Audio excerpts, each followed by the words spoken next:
T.E.I.F.K presents the Tawny Owl. The tawny owl is a nocturnal bird and lives almost everywhere in the UK except for Scotland.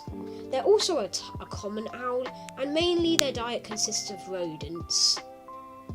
But if you're wondering what nocturnal means, it basically means an animal sleeps in the day and wakes up at the night.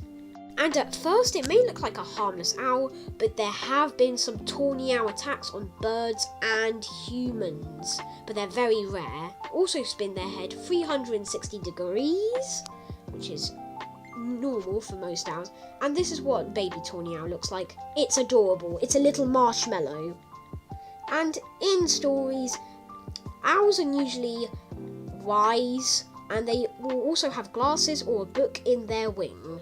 So you know how an owl says twit-a-woo? Well, did you know that the male says twit and the female replies saying to-woo? Now, that was the end of this bird fact video, and you don't have to subscribe, but you can subscribe if you want to. Anyways, bye-bye.